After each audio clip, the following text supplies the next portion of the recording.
Greeks lived in many lands around the Mediterranean Sea, from Turkey to the south of France. Because the land in Greece is mostly mountainous, there wasn't much possibility for agricultural development on the scale of the ancient river civilizations that we talked about in Mesopotamia or Egypt. But Greece had natural harbors and the weather was mild. That was a perfect combination for travel, trade, and cultural diffusion by boat. For that reason, Greeks had close contacts with other peoples such as the Egyptians, Syrians, and Persians. They exchanged wine and olive for products for grain. Soon, Athens became a wealthy city at the center of all this commercial activity. The Greeks lived in separate city-states, but shared the same language and religious beliefs.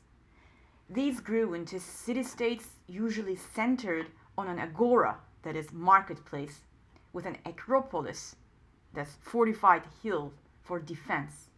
Mountainous geography and fierce competition for fertile land prevented the cities from uniting and led the Greeks to take to the sea. The name of Greece differs in Greek compared with the names used for the country in other languages and cultures, just like the name of the Greeks. The ancient and modern name of the country is Hellas or Hellada, and its official name is the Hellenic Republic, Helleniki Demokratia. In English, however, the country is usually called Greece, which comes from the Latin Graecia, as used by the Romans, and literally means the land of the Greeks. During the Bronze Age, around 3200 and 1100 BCE, a number of cultures flourished on the islands of the Cyclades, in Crete, and on the Greek mainland. These groups were mainly farmers, but trade across the sea, particularly in raw materials such as obsidian and metals, was growing. Minoan was the name given to any member of a non-Indo-European people who flourished circa 3000 BCE and 1100 or 1100 BCE on the island of Crete during the Bronze Age. The sea was the basis of their economy and power.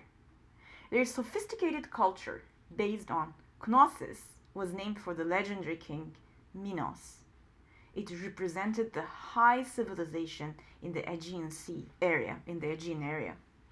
The Minoans exerted great influence on the Mycenaean culture of the Greek islands and mainland.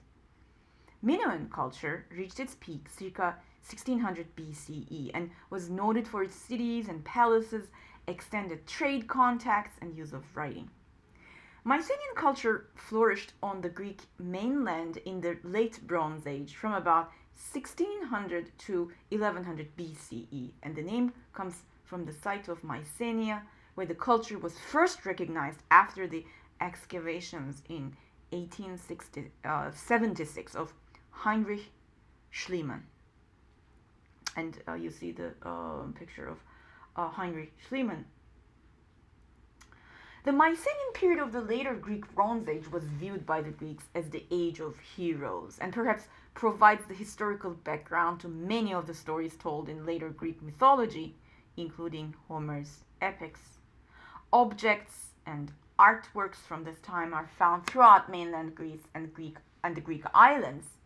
Distinctive Mycenaean pottery was distributed widely across the Mediterranean. These show the beginnings of Greek mythology being used to decorate works of art. They come from about the same time that the epics of Homer, reaching the form in which we inherit them as the earliest Greek literature.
The collapse of the Mycenaean civilization around 1100 BCE brought about a period of isolation known as the Dark Ages.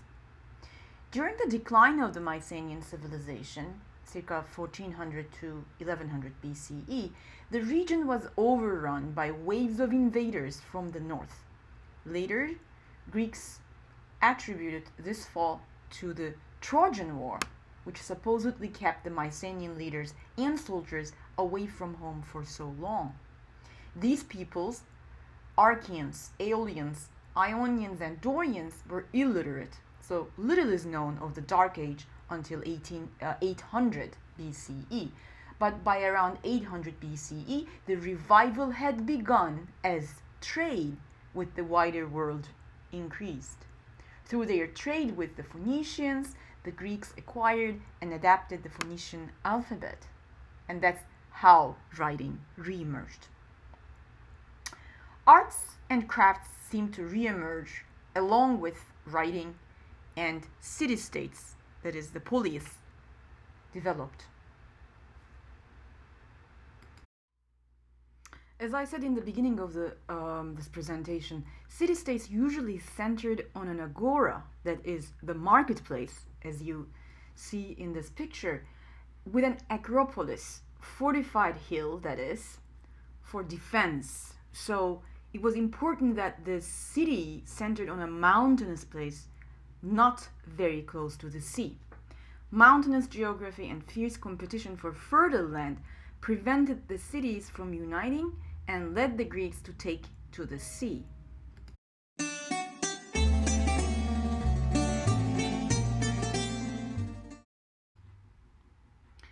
During the years 750 and 550 BCE, Greeks became great traders. They were exporting olive oil, wine, and wool, and importing corn, timber, metal, and slaves. Greek colonies were founded on coastlands throughout the Mediterranean and the Black Sea. When applied to archaic Greece, colonization should not be taken to imply the state-sponsored sending out of definite numbers of settlers, as the later Roman origin of the word implies. For one thing, it will be seen that state formation by itself is a byproduct of the colonization movement. The most powerful city-states were Athens, which had the strongest navy, and Sparta, which had the strongest army.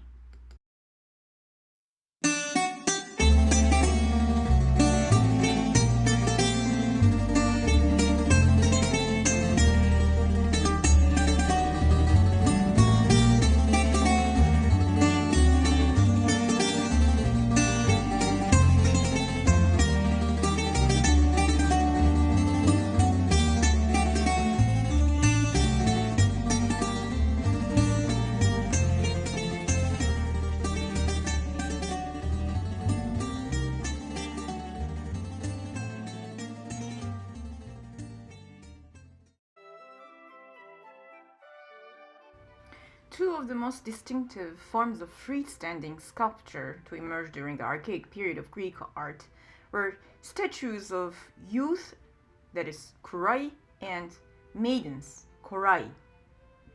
Kouros, which is the singular form of these terms, is a term used to describe a type of statue of a male figure produced in marble during the archaic period of Greek art. Such statues can be colossal, that is larger than life, or less than life size. They all have a conventional pose where the head and body can be divided equally by a central line, and the legs are parted with the weight placed equally front and back. The male figures, usually in the form of naked young men, acted both as grave markers and as votive offerings, the latter perhaps intended to be representations of the dedicator. The female figures served similar functions but differed from their male counterparts in that they were elaborately draped. The most influential poet lived in the 8th century BCE was Homer. Homer's two greatest epics were Iliad and Odysseus.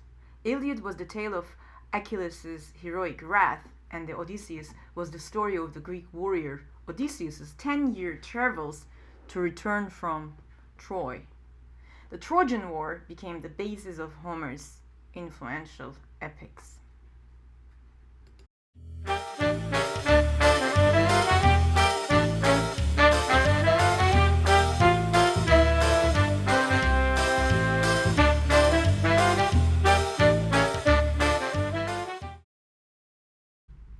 The Greeks were polytheistic. The myths surrounding their gods, like those of Zeus and Aphrodite, are richly detailed and still hold our interest to this day. As you know by now, most early civilizations were polytheistic, with the exception of the Hebrews. But Greek polytheism was unique in one respect. The Greek gods were believed to possess human phalanx. They got angry, they got drunk, took sides, and had petty arguments. Greek mythology remains part of Western heritage and language. Every time we refer to a task as Herculean or read our horoscopes, we are tipping our hats to the ancient Greeks. According to the ancient Greek historian Herodotus, Homer and Hesiod powerfully shaped subsequent religious beliefs. Homer and Hesiod used the existing oral poetry and folklore to organize the existing mass of deities into what is known as the Olympian pantheon.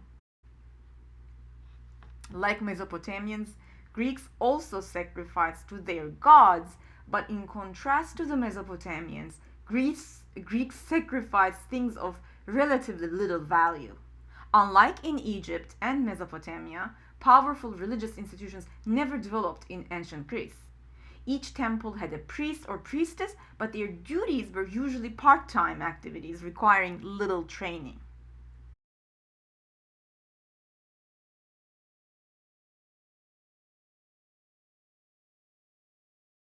The real religious professionals were oracles.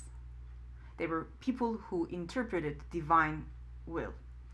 Your textbook talks about the Oracle of Delphi, and reading the future was common practice among Greeks. After the fall of the Mycenaean civilization, a new source of wealth and power emerged. With the brisk trade that comes so naturally to the sea peoples, a new civilization based on commercial expansion developed. This created an urban middle class of merchants and artisans. There, guys owed no loyalty to aristocratic landowners. By 700 BCE, the growth of Greek trade made aristocratic warriors less important, as these growing commercial classes became wealthier, and at the same time the increased trade brought down the price of metals. More men could afford to arm themselves and go to war. And so new armies of infantrymen called hoplites dominated the art of making war. Common citizens armed with swords, shields, and long thrusting spears formed a phalanx.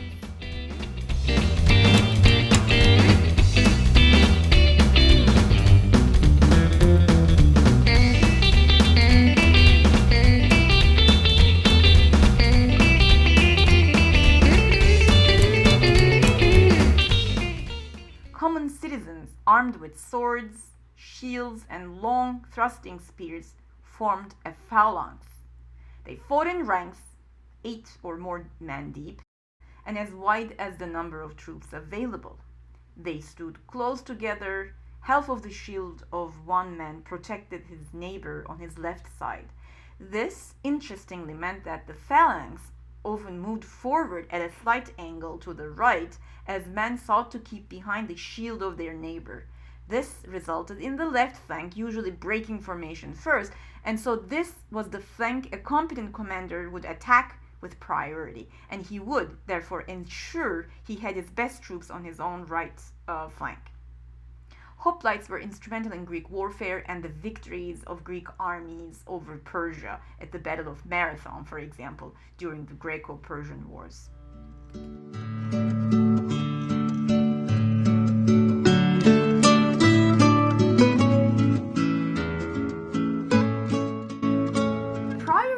development of democracy in Athens, Greece was involved in a series of wars that threatened its existence.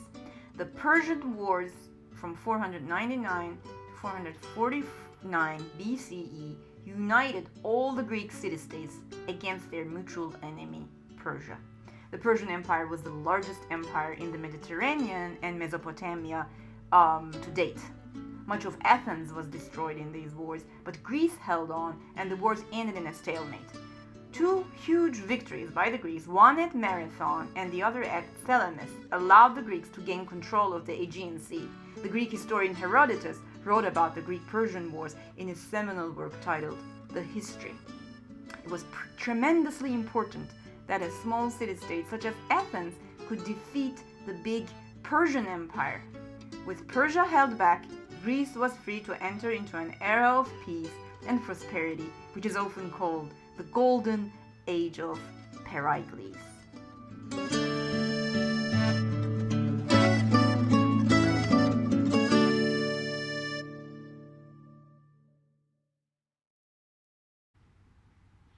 The Golden Age of Pericles saw Athens become a cultural powerhouse under the leadership of Pericles. Pericles established democracy for all adult males. It was also under Pericles that Athens was rebuilt after its destruction by the Persians. Athens established the Delian League with the other city-states under Pericles. The Delian League was an alliance against aggression from its common enemies. But mainly the idea behind the Delian League was to prevent Greece from losing another war against Persia. In drama and philosophy, literature, art, and architecture, Athens was second to none. The city's empire stretched from the western Mediterranean to the Black Sea, creating enormous wealth. This paid for one of the biggest public building projects ever seen in Greece, which included the Parthenon.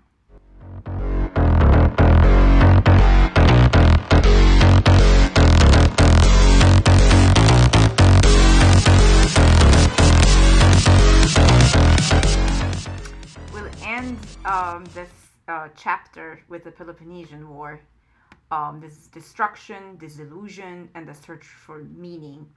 Thucydides was this important historian who wrote the Peloponnesian War.